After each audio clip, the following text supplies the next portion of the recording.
What's going on, cousins? Happy New Year. It's me, your boy, AJ Red. I'm back again with another episode of the AJ Red Show. Listen, I know I've been gone for my little while on my holiday hiatus, which I pretty much do every year at the end of the year. Just basically to take some time to either enjoy the holiday, collect thoughts, probably be with family, catch up on some things, you know, and kind of chill out a little bit. So that's what I've actually been up to. I've had a safe and happy holiday. Hopefully you guys have had the same. Hopefully everything has turned out well because you always have made it over to a new year is what they call it. So hopefully ain't none of y'all running around this motherfucker talking about no Happy New Year's because it's only one new year. We only get one of them motherfuckers that come around as far as we know. But I'm so glad to be back in my chair and be with you guys. I know there's so many topics that have hit the press, that have been reported, but not here from your cousin's channel. But listen, I'm back in my chair. I'm back to fuck up the thing, okay? And hopefully y'all got your ass on here with me. So by the way, if this is your first video, please to take the time now, if you have not already, and hit that subscribe bell so that when I go live or upload these videos, you can be one of the first ones to receive it. And to also drop down in the comments section and let me know what you thought about the video, the topic, and my opinion. And I need you to hit that thumbs up button. That helps me out a lot, and I would be gratefully in your, well, not eternal debt, but I'll be abundantly grateful if you guys will hit that thumbs up button. And last but not least, please make sure to share these videos. Share them with your friends, your family, your cousins, your co-workers, your neighbors, anybody you fuck with, you know, maybe even somebody you don't fuck with. The bottom line is don't share them with children because at the end of the day, I'm telling y'all right now, as you can already tell, my videos are not always for child consumption.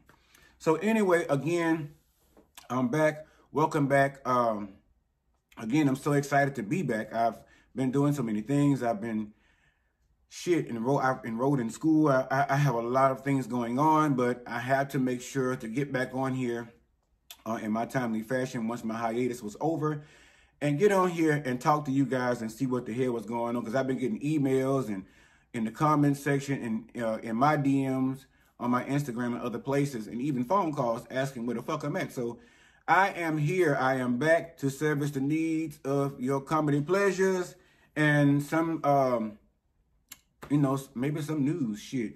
So first topic I want to start out with, as you all know, there's YouTube famed character Tasha K, right? Everybody knows Tasha K. So Tasha K has been involved in a whole lot of shit over the last few years. Everything up to being sued by Cardi B, which is pretty much the most legendary thing she's probably going to be known for from this time going forward in her career. But she's on YouTube. She also has, of course, TikTok and several other platforms.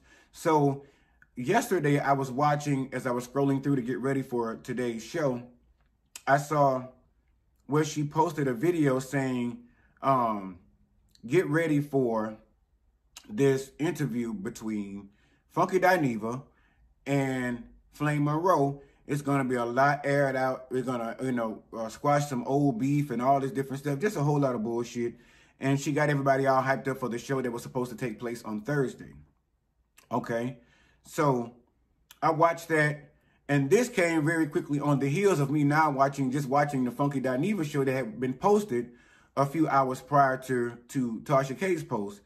And I'm thinking to myself, like, now ain't that some shit? The video that Funky Dineva posted several hours earlier basically said, you know, I wanted to address the fact before it got out there, but I wanted to make sure to get ahead of the narrative of this Flame Monroe and myself having an interview with Tasha K live on Thursday is not going to happen, you know. He said basically she called me on the phone and she asked me if or texted me and wanted to see if I had a few minutes to talk to her, like 5 minutes. And he agreed. So they had a phone conversation, and the conversation involved him and Funky Dineva and Flame Monroe sitting down having a conversation to allegedly squash old beef that was, according to Funky Dineva, never really even beef in the first place, according to him, right? So immediately he said no. He did not like the idea. He said no, but then Tasha K circled back a second time and basically said, you know, Flame Monroe really wants to do this interview, yada, yada, yada. And she was asking to record the phone conversation, so to speak. She didn't call it an interview. She wanted to record the phone conversation because she had Flame Monroe on another line and wanted to merge them in. And Funky told her absolutely not. Because just as Funky said, Tasha K was going to go around here and take that same motherfucking video or that little snippet of that conversation and run with it back to the press and post that as her interview that she had told everybody that she was going to be doing. She was so confident that she put the information out there too soon, right?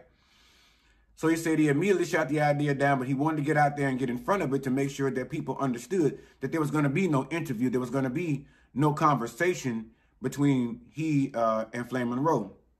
Simply because at the end of the day, if you watch then, there was a second interview posted by Tasha K, and she had Flame Monroe present.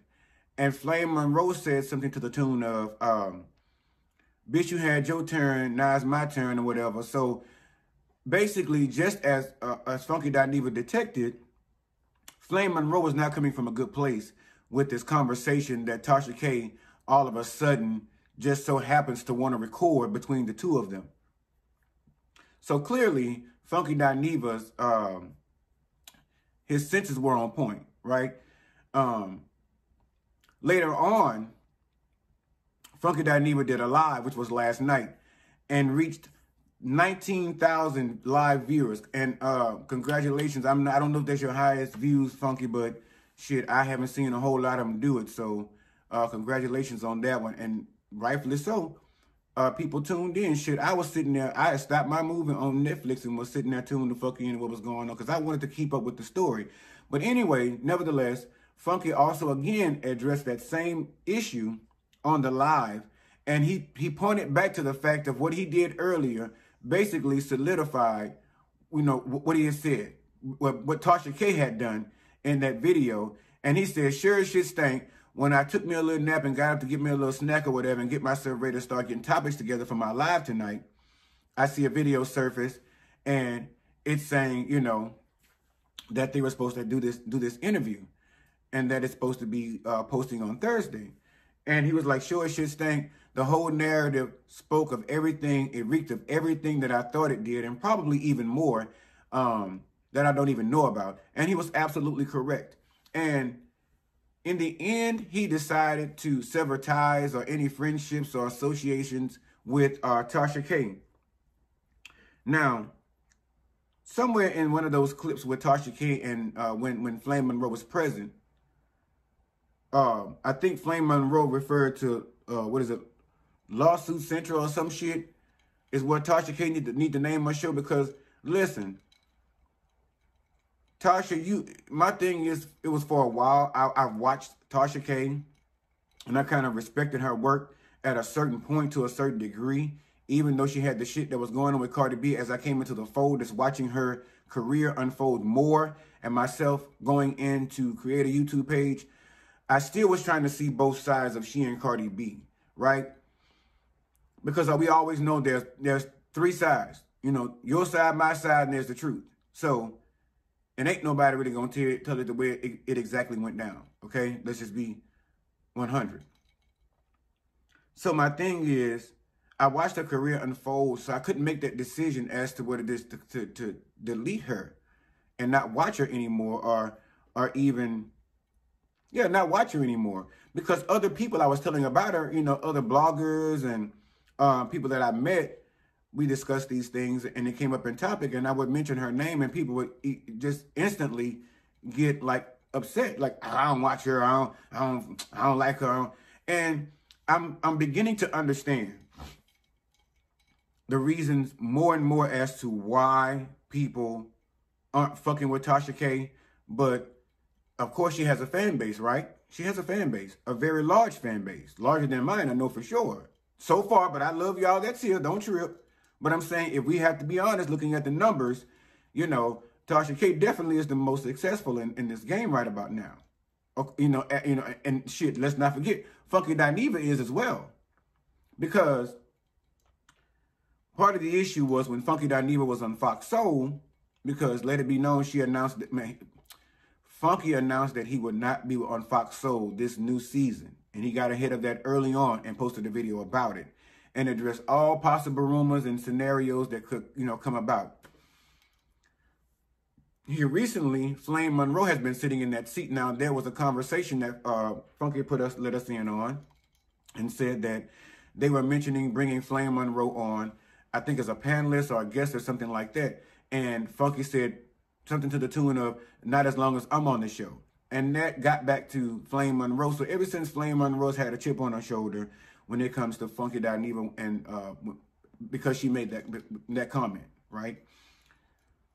So, but that has been a while ago. And now that Flame Monroe is sitting in that seat now, I don't know if it's as a guest or as a permanent panelist since Funky Dineva left. I don't know if she's smelling herself or what, is she just trying to say, okay, bitch, ha, ha, ha, I finally got this chair, whatever. But let's not forget, Funky did also say that it was a negotiation of pay. So maybe, Flame, maybe you really needed the money and that's why you took that job. And maybe you got lowballed as well. We don't know. So come out, Flame Monroe, and tell us that part on the Tasha K show and let us know how their career is going over there on Fox Soul and whether it is a permanent position or not. Because let me say this too. I will be very candid about this. I won't be. I would say Fox Soul, with the Soulmates, I think they did themselves a disservice by even letting Funky Dineva escape their clutches as being a panelist, on the show. I think Funky Dineva brought a lot of course, comedy, a lot of realness, a lot of information, a lot of facts, and great opinions went on the show. And let me not say I'm downplaying what Claudia and Al was doing, because Claudia and Al are very loved, very much so loved. They have their own fan base as well. But let's be honest, when it comes to YouTube, I mean, Funky Dineva is already a motherfucking, this bitch is already an icon in this game. This bitch already just carved a lane, a whole lane for himself by himself. Starting from pretty much, as he would describe it, probably from little of nothing. But let's just be honest. I can honestly say I mostly watched the show for Funky Dineva. I do love Claudia and Al. They also did bring great opinions and great facts of the show. Al, shout out to Al and Claudia and Funky Dineva and Fox Soul. But the two of them really have something to bring to the table because they're both very opinionated, and they do it in a manner that's professional but still hood at the same time, because that's just the nature of their job. And because they can balance those things so well, that's what makes them good panelists for this show, right? And the same for Funky. I guess you would just say, I guess out of the Golden Girls, me having a favorite, which was Betty White, I guess it would say that my favorite was Funky Dineva, because I discovered Funky from a long time ago. I followed Funky's career for a long time. Again, I tell y'all all the time that is what part of what has made me decide to start my channel. So, but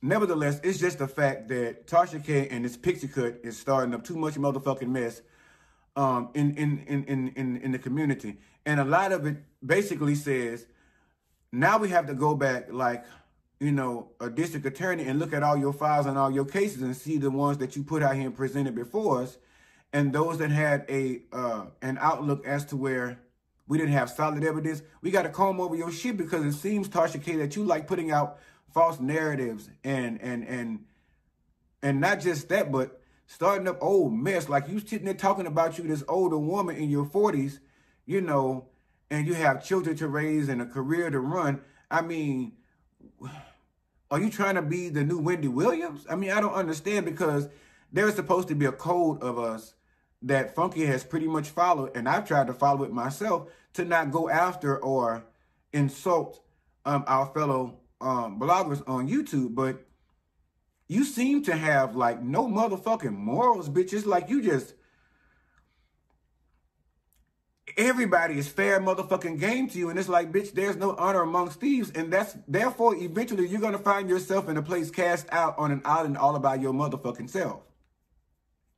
And ain't nobody going to want to fuck with you. And what you're going to be left with is whatever followers or subscribers that you have that you may maintain and maybe not. Who knows? But at the end of the day, you're carving out a career for yourself that is, it's kind of in the same way as Wendy Williams did hers, you know. But bitch, this ain't the day and age for that shit. Motherfuckers rolling up and whooping bitches' ass. And they can't pull your hair because it's only 9 minutes to 10 long. So they ain't about to be pulling your hair, beating on you and shit. So I'm glad you got good security. You might want to beef that shit up. If you keep going at this rate, you're going to need to hire security just to go out there and cut your motherfucking grass. Or to go out there to the market. Now, I don't know if she drives like Fantasia or what. If she go down and drive to the store. But the bottom line is, I feel like you're sabotaging your own career. And there's a such thing as self-sabotage. And you are starting to show me that you are a perfect poster child, a prime example for self-sabotage.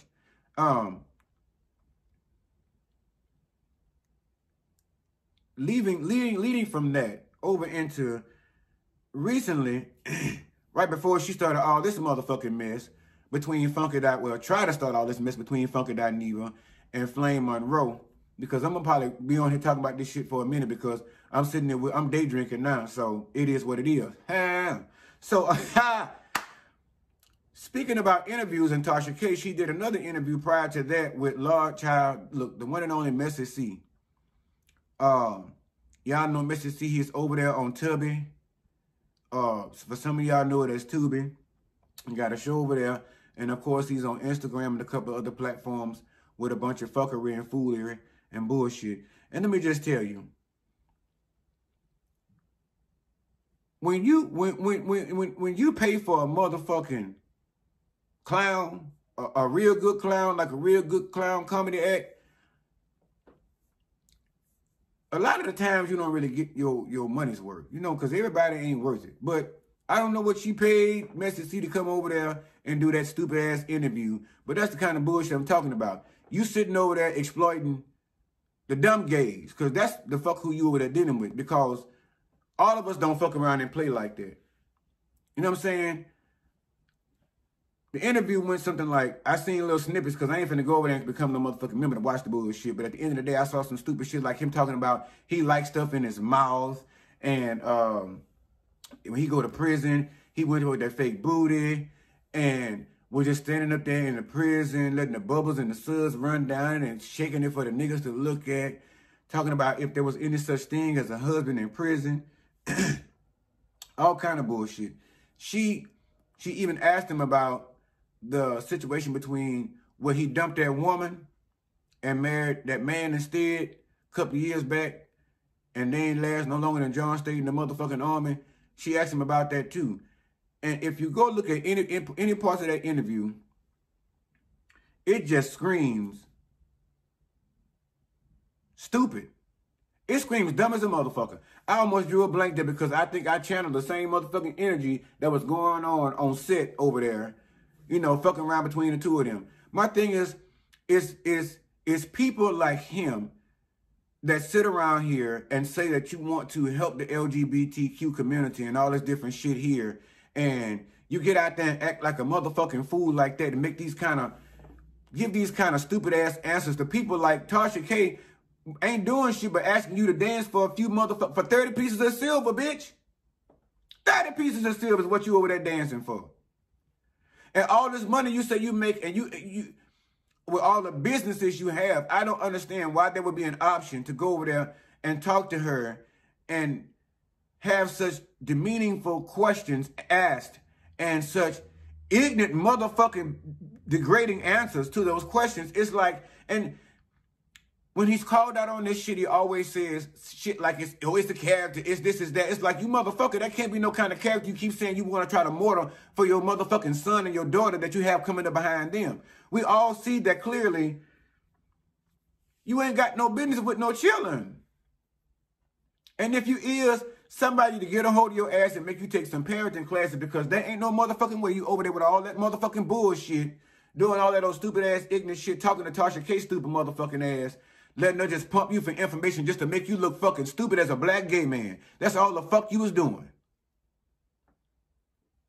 And with every 30 pieces of silver she threw your motherfucking ass, maybe you got a little clout off it, okay, cool, because you was associated with Tasha K over there having an interview with her. But you don't understand the motherfucking views that she's going to get behind that, and some of the thought processes that are going to be basically cast upon your ass and plenty of others because of your stupid ass answers. Because you agreed to go into that show and answering a woman that has pretty much had a very tumultuous relationship with the trans community and the LGBTQ community for quite a while, just like she had with any other motherfucking community, heterosexuals. And it's had so many negative things to say, but you know, Cupid shuffle your skibbity bobbity your goofy on ass on down there and sit before this bitch with all this motherfucking rouge on your cheeks. And all this bullshit on your lips. I was about to say dick suckers, but lips, but I said it, now it's too late. But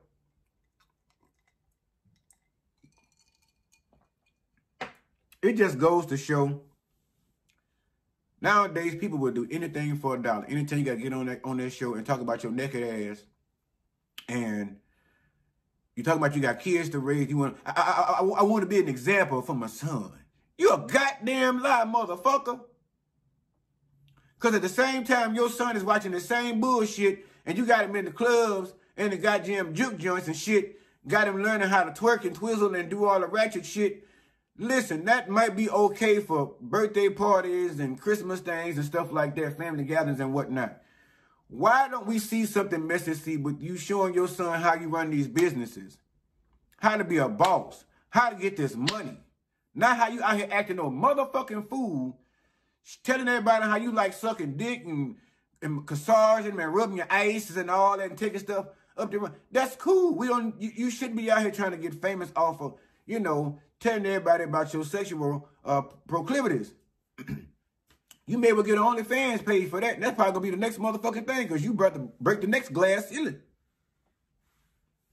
But you are not any kind of model I would want my child to model. If I caught my child on the phone looking, and it would be okay for my child being gay. But if I caught them looking at your crazy ass, bitch, Now, listen.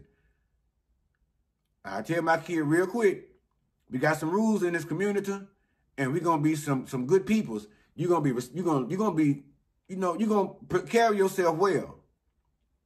And if you want to be androgynous, trans, or whatever, but carry yourself well. But them actions, we can't have that. We can't have that on the family name. Hell no. You know what I'm saying? It's like teaching his son how to be a gentleman, a man. How are you running these businesses? Take this little boy during the summertime and show him how you doing accounts or how you balancing books. You know, skills that he's going to be able to utilize in his adult life, you know, to make him money. And hopefully be able, if these businesses are successful and legitimate and legal, maybe take over these family businesses. Let us see you do that with your son versus being in, as my grandma say, the motherfucking saloon. You know, because I ain't going to say dancing for the devil, because dancing is motherfucking dancing, period. Just like that man over there in that church, Murphy, got in trouble for letting people walk it out over there for New Year's. If I'd have been over there in the church, I'd have walked it all the fucking way out, and I'd have got online, and I'd have been one of the ones get on here on my YouTube page and tell y'all, fuck all y'all. If you don't like it, don't join the church. Don't walk it out. It's that simple. But everybody's so motherfucking opinionated when it comes to religion. So, but that's another story for a different day. We might get to that in a second. I got it down here, but I'm not sure we're going to have, okay, I'm 24 minutes in. But anyway, Message C, I would have rather seen you go on that interview with, you know, your rouge cheeks and your, you know, your dye job and stuff and your hair, because you look nice. Now, the rouge cheeks, I ain't like that. That was like a little overkill as far as the makeup. So whoever did that part did a little too much unless you really asked for it. But you look nice. You was decent looking. My whole thing is, though, I would have rather the interview been something more of, So, okay, Mr. C, you know, we see you with this character that you say you portraying this character, yada, yada, yada. You know, how's that coming? You might get him a little information on that, but not all the shit about you shaking your ass in the shower, putting soap all down, you know, for the people that run up in there and stuff like I-10. That's what... Approved questions like, okay, Mr. C, aside to all that, we do know you have several businesses. You know, how are you running those? You know, how is that coming along? You know, give us some info, talk about that a little bit. And I would have wanted to hear him go into how he has his son by his side, you know, most days of his availability, and teaching his son as much as he possibly can. Because these are the things, let's be honest, if you're going to be an entrepreneur, this is stuff you need to start teaching to your children early on.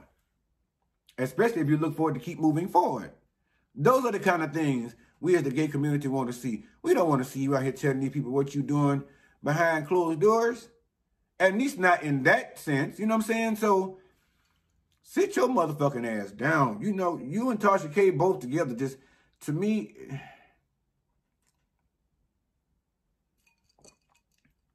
you and Tasha K both need to go to therapy. And get yourself looked at. Because at the end of the day, like I told you, that man suffering with some bipolarism or something like that, because there ain't no way in the world.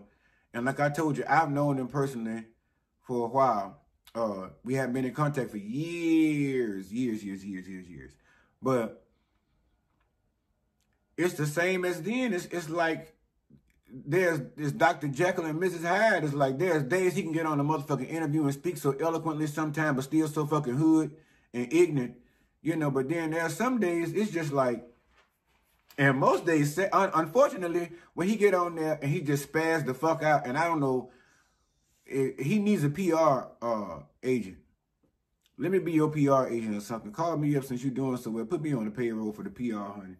And let me help you out with your motherfucking speeches, because your public speaking is ridiculous. I know you still got some of that BR dust on you, but that's the old slavery dust, bitch. Come on now and bring it up to the front. After you done went down there and had everybody come to that wedding, you done dressed the fuck up and shit and put all that stuff on. Made everybody think you gonna stay mad forever to that man. Poor Coitus. And that poor lady. It's just a mess. I think somebody need to grab you and hold your ass and put you in, wrap you up in one of them jackets and send you down there for a little vacation for a while. And swing by there and pick Tasha up too.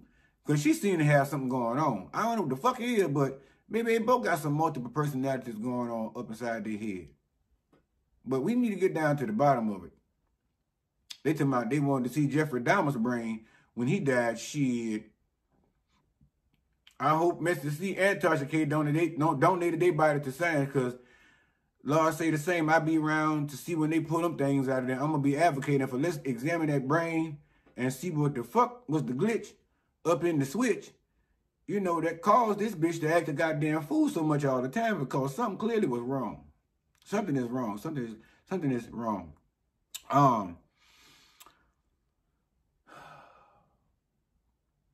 Katt Williams.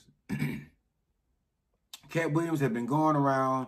He did the Shannon Sharp show, I think it was, a.k.a. Shay Shay Show. And he addressed a whole lot of shit. If y'all watched that interview, it was like 2.5 hours or so long with Katt Williams and Shannon. And Katt Williams just basically airing this motherfucker out. Katt Williams came through that bitch like a hurricane. And let's just be honest. Katt Williams has always been the one to be very vocal about how he felt about politics, showbiz, Hollywood, or should I say Hollyweird. He's always been vocal about the things that were taking place over there that he knew about. As he said in one of his comedy specials, I run over there to the Illuminati and grab a couple of secrets, and I run back and bring them to y'all.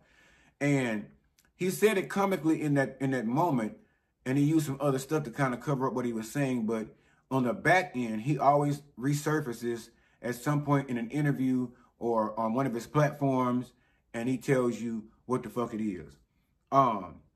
He mentioned several comedians that basically can fuck off, you know, that are fake as fuck. He came for several. And it was so crazy because I understood where he was coming from. I need to check and see if Katt Williams is a Sagittarius or not. But I understood where he was coming from. After you've been wrong for so long, you know, there comes a point, because you've been trying to always be honest. As much as you possibly can, trying to, you know, make your living honest. Do it the right way, in the honest way. You ain't trying to suck no ding-a-ling. You ain't trying to, you know, get fingered or fisted or no shit, or get tag team by a room full of people or some shit to get initiated to get $1 million contracts of these jobs. Some people want to earn their money the honest way. And I honestly believe with all of the things that Katt Williams has dealt with in the past in the negative light in the press, that we've deemed negative as the public, I think maybe those things were still life lessons to keep him aligned as to what the promise he made to himself getting into the business. But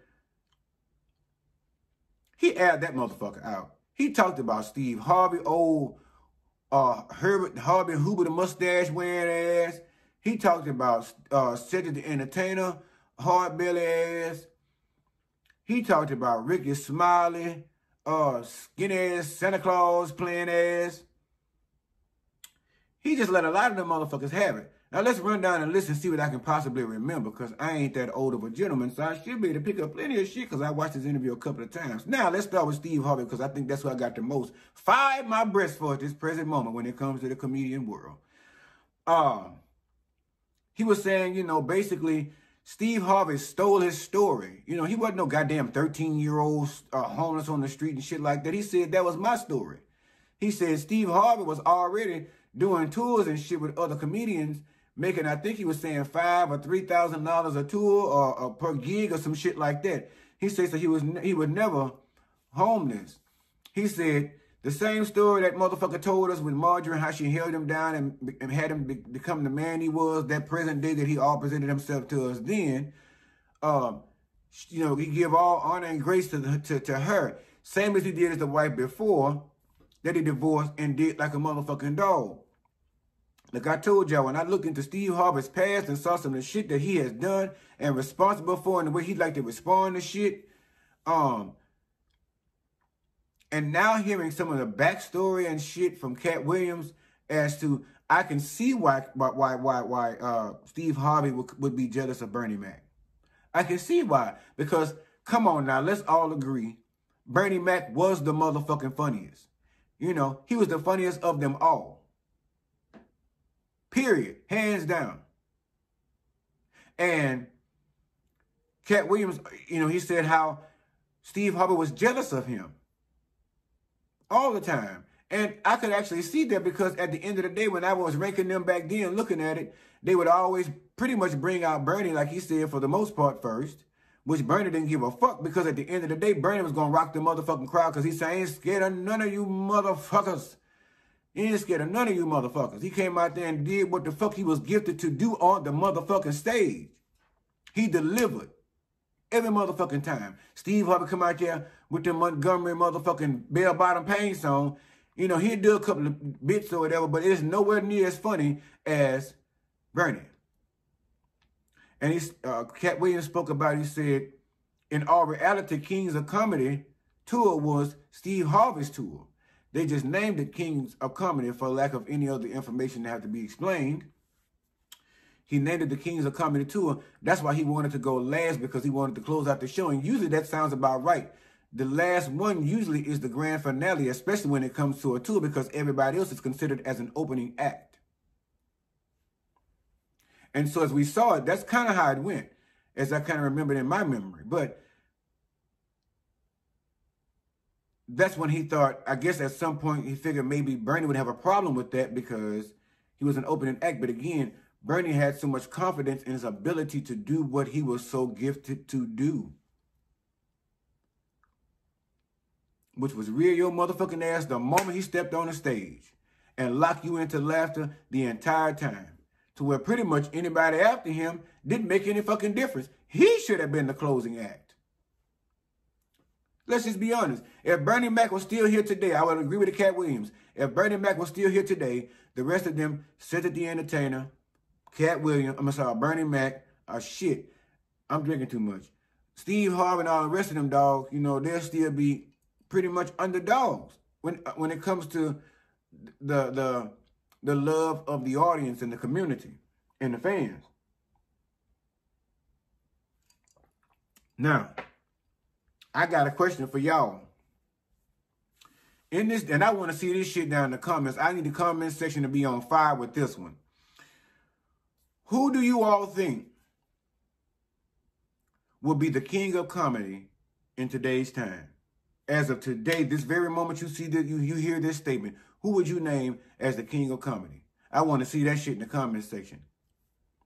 And I know what y'all saying. Well, AJ Red, who is yours? I'm going to say that if I had to sit up here right now, and y'all have to just get me together, I would probably say right now, I would probably put Katt Williams' name in the hat. I would put Katt Williams' name in the hat. Especially, look at his acting. Look at his acting. And with his stand-up comedy, you have to hear him and read between the lines. Telling you. That's who I would put in the hat. So y'all drop down in the comment section and let me know whose name y'all would put in the hat as today's king of comedy if y'all had to name somebody. But yeah, Katt Williams talked about Ricky Smiley. He said about the roles with the Santa Claus and the pimp. So he addressed the fact that at some point Ricky Smiley said that he was supposed to be the pimp instead. Now, he went on a whole wild motherfucking tangent about that, right? And said how Ricky Smiley was lying and all this different stuff here. Ricky Smiley did respond, he and his at the time agent, and said, initially, to clear it up, initially he went to audition for the role of the pimp, right? He said, but after he did the read, and he got back to LA, his agent called him at the time and told him that they wanted him to do another read for a different script, and then they called him in to fit size on the film, try on a Santa Claus suit. And he said he do agree that he was given a better role as the Santa Claus, and Katt Williams was given a better role as the pimp. And honestly, I agree, because he said he couldn't have played that role. But he, like, I guess like Katt Williams said, but he can play a crackhead Santa Claus though. Ain't that a bitch? But I guess that's because Ricky Smiley played Lil Darryl so good.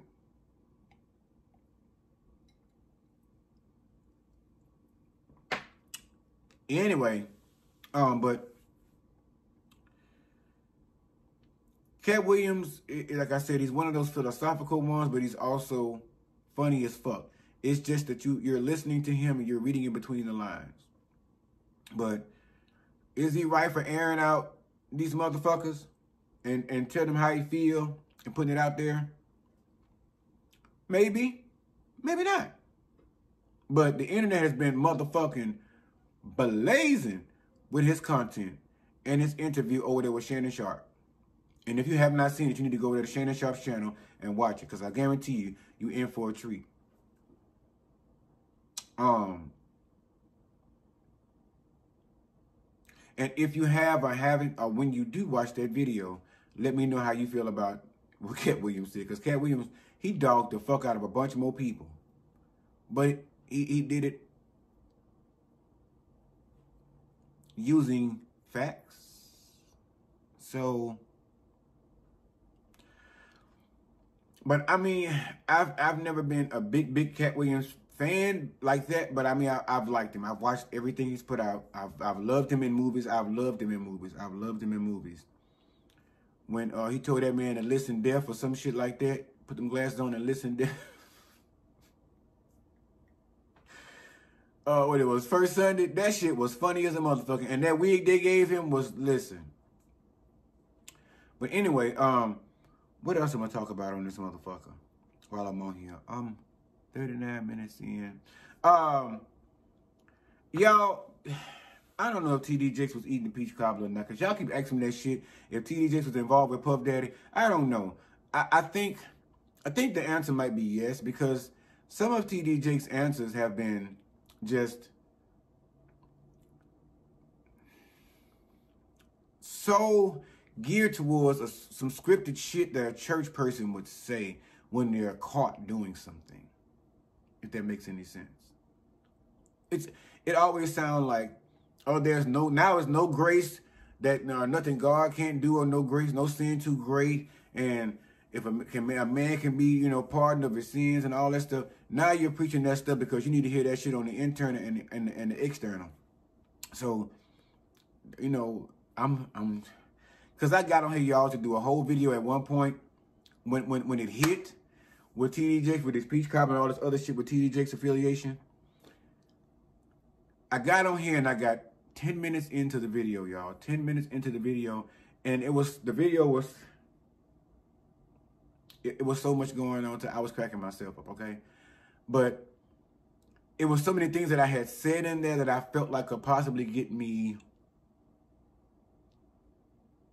canceled, possibly even sued. And I did it twice. I did the video twice, and I was like, fuck it, I'm gonna leave it alone. But looking at the shit that I see now, fuck that. It look like somebody over there. I can't even see TD Jakes in no motherfucking two-piece. He like Miss Netta, bitch. He got to go over there and get about 4 more motherfucking pieces and put them where the fuck they go. Who the fuck want to take a picture from TD Jakes in a fucking two-piece eating some peach cobbler?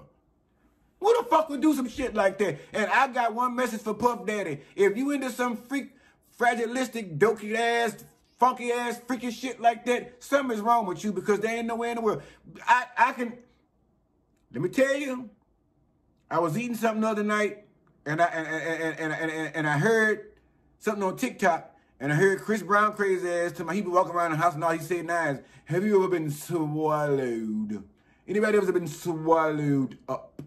Listen, I heard that, and I immediately started laughing, but soon to follow in my thought process, because see, I'm a Pictionary bitch up here in my mind. I pictured TD Jakes in a two-piece, eating peach cobbler. When I tell you I had a good salad, good salad, and almost threw some of it up in my mouth, because what the fuck? I mean, who does that? I can't even see myself as a man that's in the LGBTQ community that has a love for another man aesthetically. I can't even see myself sitting up late at night, 2 in the morning, like I'm just, oh my God, I am just I need to see something on my phone. I need to see something visually that will get me aroused and cause me to just want to explode all over my sheets. And all of a sudden, I want to just text TD and be like, what's up, boo? Send me a little something. And I got to sit there and have a whip appeal effect of that motherfucking picture all night in a two-piece, eating peach cobbler. I ain't never been a man with an issue. Not like that, but I'm pretty sure I would damn near probably experience erectile dysfunction. There ain't no way in the world I can sit up there and picture, let alone it showing up to the house in the room, in the freak room, the kiddie room, the dungeon, whatever. If me and my significant other were to be together, first of all, they damn sure ain't finna be built like no TD Jakes. TD Jakes be up there with them suits on, look like if he sneeze or cough, somebody in the front pew gonna be slain in the spirit. And it's not because the Holy Ghost died, it's because that button will knock them smooth the fuck out somewhere, and they're gonna have to throw a white cloth for them and drown their ass in some holy water and, get them straight. So I can't even imagine that man sitting up there. That's like watching a seal in a two-piece. I'm gonna just go ahead and say it. That's like a seal in a two-piece, a walrus. A walrus in a two-piece. A rhinoceros in a two-piece. Are you fucking kidding me? Have y'all seen Miss Netta in a two-piece? Huh? Yeah? Go over there and check it out. I guarantee you, it looked like somebody forgot a bunch of more pieces. Okay? There ain't nowhere in the motherfucking world finna sit up here and indulge in that kind of behavior. And I had two friends that they walked it out on the telephone over TD Jakes, you know, whether he's guilty or not guilty, whether a church man is okay with, is he able to sin and get back into God's good graces and glory. And one threw the other up under the bus and wore him out with the Bible, and the other threw the other one out, you know, with fact and you know, stuff like that. So I wasn't on the line, praise the Lord, because I told him I would have had a message for you both. The bottom line is, ain't no man up in these pulpits that y'all going down here and y'all praising and y'all serving and y'all think y'all pastor's not a man and it's not human. There are things that these men in these pulpits are not telling you, that is part of their private lives, that they are devout in their own minds not to say any motherfucking thing about what they got going on, because 9 times out of 10, it's going to cause them to lose their position and be turned away from their faith and its base and its community. But I guarantee you, there's a lot more men in these pulpits that's sucking ding-a-ling and you know, in all these jack sessions and all this stuff, and in them gay whorehouses and stuff, whatever you want to call them, and they over there preaching about the house of ill repute. They talking about the house of ill repute where there's a man and a woman whore, but they over there fucking around up in another house, fucking with man whores. And for some reason, their brain is telling them that it's not the same thing, that the Bible they're talking about, they're preaching about is the same thing, because these are their natural desires. And they can't come to terms with speaking these things externally, because they know for more than a fact, chances are they will be exiled. Now, in people's cases like TD Jakes has the fan base of millions. You feel me? So I'm pretty sure it would be difficult, in a sense, to just so quickly turn him away and blackball him. Now, in Carlton Pearson's case, it was nothing for them to do over there with the church, because he had to denounce what they call their faith, saying that people could still get into heaven even though they've done certain things or led certain lives, you know. And so they put him the fuck out. I mean, showed him the door and said he had to go. They didn't ask for nothing else. But with stuff like that, those kind of conversations or those kind of statements is what get bishops removed, or get, you know, get clergymen removed, especially in the Kojic and the black denomination churches and stuff. But when they've been accused, just like with these Catholic churches, with these priests, when they're accused of touching a young boy or a young girl, or raping anyone for that fact of the matter, or even hedging funds, or embezzling money, or even stealing the church's money, some people are still willing to overlook that and say, oh my God, my God, my God, glory to thee. We have to give him grace because it's what God would have done for us. But my question is, when we do that, what are we showing the next generation of ministers and preachers and priests and bishops and all this stuff, you know? Because the cycle continues at that point of them grooming young men or young women. I mean, so at the end of the day, it's like the church it has always been eating at the outsider, and you know, and once you become an insider, it's just that much more pressure, because now I know when I was up in there, you know, skirts had to be a certain length and shit and all that different stuff. So now it's a little bit different now, you know.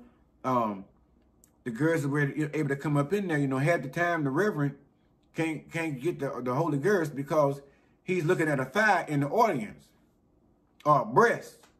And I ain't talking about chicken, KFC. I'm talking about titty meat, thigh meat, leg meat, female leg meat, you know.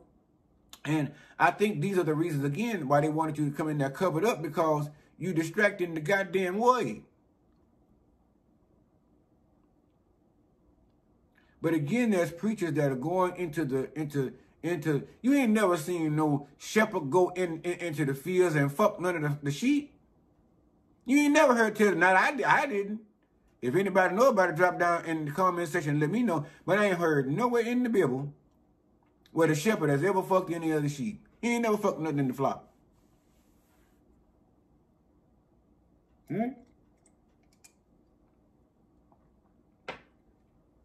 But for some reason, and I guess that's why they want preachers to be married too, because they didn't get a wonder or not, because again, he's but a man. I'm only human. I'm just a man. There's a song. And I say they telling you all this shit in secret. But at the end of the day, if this person, this pastor, this shepherd is going to, because we hold them in a high regard. Let's just be honest. We hold them almost next to God. And if you would think about it, God, you never heard the Bible where God raped nobody. He wasn't touching little boys, little girls. He wasn't yoinking people's yoinkers. He wasn't doing none of that. He wasn't touching people's shaboinker, none of that stuff. So my thing is, if you're going to hold everybody according to the same standard, including the sinner, guess what? You got the whole reverend, bishop, elder, saint, Ignatius, Epublium, whoever the fuck he is. You got to hold that motherfucker to the same goddamn standard. Yes, you can be forgiven. Because everybody else has, you done helped us. All right, but you don't get one of these motherfuckers. And 9 times out of 10, you ain't going to make it, because if you got to go through the court system, we going to make sure that we're going to need a new bishop. So all these allegations about T.D. Jakes fooling with these boys, because Manessa came out and talked and told his story. He was under the leadership of Bishop for a while. Under his mentorship, should I say. And he mentioned some things that were not right with the relationship between he and Bishop. You know, he said he was never touched by Bishop. He was never molested, but it was the conversations and the text messages and things like that. And see, that's why I tell you, parents over here in these churches, I am a child as a product of the church.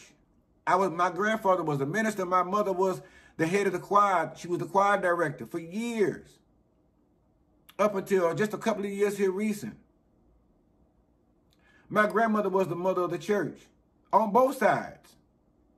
My great-grandmother was the mothers of the church. So I was raised in the church, in the choir, and everything else. And so what I'm telling you is, as a parent, you all may say, well, bitch, you ain't got no cheer. You ain't even go to church like that. All right, well, okay, well, I'm telling you, bitch, your child at church, don't be leaving your kids alone with no bishops. Don't be leaving them alone with no musicians or none of that shit. Bitch, if you getting vocal lessons, bitch, mama finna be sitting right here in the audience on TikTok, bitch. I'll be right here with my headset in. I ain't going no motherfucking well. Ain't about to ever be no day you about to meet with no musician. Because I'm telling you, I've been propositioned by musicians doing vocal sessions and music lessons and shit like that. Never by ministers probably about the age of probably about 16, 17. No, honestly, yeah, about 15 I've been propositioned by ministers of music and in the pulpit. And I've seen it done time and time again as I've gotten older. There's still older men that have been in the church or in the musical ministry or whatever, in the pulpit, that still been chasing my fat ass. I'm saying fat ass, but I ain't gonna, please. Point I'm trying to make to you is, parents, y'all trust in the church a little too much a lot of the time. If they're spending too much time with your child, which should never be, never allow that. There are certain things you can control, and there are certain things that you can't. But this is one that you can. If my child cannot be with vocal lessons with me present, to where I'm here to supervise, we don't need them vocal lessons.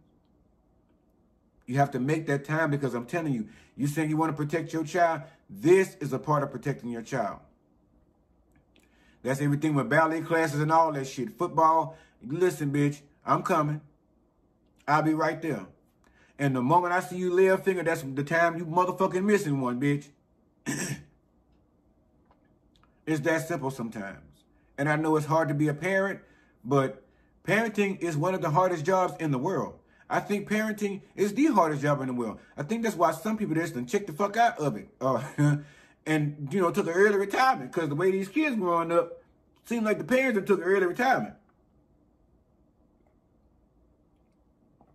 I'm deviating from the script, but I don't give a fuck. I'm just talking shit now.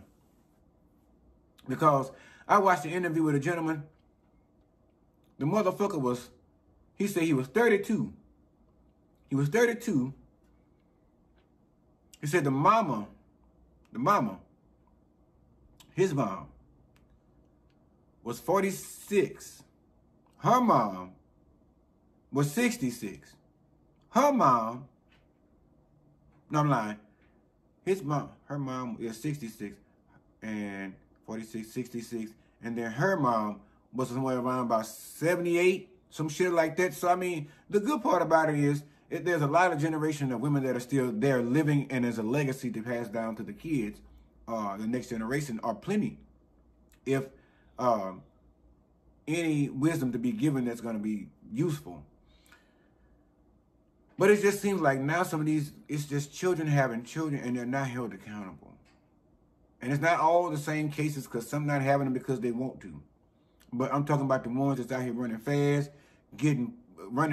and giving ass and getting some. Them the ones I'm talking about. Making you a grandparent at the tender age of 35. The fuck are you doing? Hell no. No. I got a couple of boys, and I'm still not a grandparent. And I'm 41, and I still don't have grandkids. Am I proud of that? Yes. Shit, some I know my age, when I was in high school, they have grandchildren already. I'm not saying that it's a bad thing, but I'm just saying, like, I needed you to get some stuff out the way first. You know what I'm saying? If possible, if that was not your path, then hey, shit happens. And I'm not going to say shit happens, because a child is not shit. That's a gift. But things happen. Life happens. Let me say that. Life happens. And sometimes the path you seek and lay for yourself is not always the path that is going to be walked. We experience that every day. A lot of us are with jobs. We got our mind ready to put our hands around a motherfucker's neck and squeeze until they stop struggling. You know, in a sense. We're to the point you're ready to walk off from that motherfucker. You're trying to find something else, something that pays more. There's a lot going on. I know you guys are dealing with out there, because I've been dealing with some of that stuff of my own. But I will say this to you, because I'm just switching gears. So people always tell me, bitch, you be talking and you just go all over the board. Yes, bitch, I'm like Monopoly, Mr. Monopoly. But shit gonna happen. Things gonna happen. Life is going to happen. It's all about your thought process and where you choose you want to go and your direction. Everything is not going to go the way you want it to go. And when I say that, stuff are like losing people, not always getting the answers that you thought you would get in the beginning. But I've always told people, my motive and my thought process is there's always a way around the no. And I'm experiencing those words as we speak this entire week. And I'm so happy to say that. But that's why I'm saying that to say to you all that whatever it is that you're looking to do, like I tell you, y'all, I want to start a YouTube page so bad. I want to start a YouTube channel. Do it. Do it. And when you start that motherfucker, send it to me so I can be one of the first ones to subscribe to it. Because at the end of the day, what good are any of us to each other if we can't encourage the next? Well, that could be your competition. No, it's not, because I'm my own person. I'm me. Nobody else can be me but me. Just like no one else can be them but them. And people are going to gravitate to them for different reasons that they will gravitate to me. Because there's always a uniqueness. And the problem is, a lot of you all have not understood, or better yet, recognized that uniqueness. And unfortunately, some of you recognize it, but you're too afraid to embark upon it, discover it. And that's, I think, one of the things that's holding people back now from unlocking that next door, getting to that next level, is because there is something, even if it's including yourself, within yourself, that's keeping you from doing what it is you truly want to do, because nobody's holding you back but you. I'm telling you that from experience. So, that's just me on my high horse for a minute. I done had a couple of these motherfucking drinks and I'm done with these topics. So I'm just going on to run on to see what the end gonna bring. But yeah, you got to think more of yourself. You have to think the best of yourself. You have to be your own self, your first cheerleader. If nobody else show up in the motherfucking stands, you got to show up for yourself. All right? So whatever that project is that you've been baking on, stewing on, and for you Christian folk, praying on, studying on, for you country folk, chewing on, you know, Whatever it is you've been meditating on for so long, you can only think about it for so long before you honestly realize there's going to come a point where the end is drawing near. But you have time. You don't know how much, but in that time, do what it is that makes you happy. Do what it is that encourages you to get up in the morning and whistle and shit and want to have your morning coffee.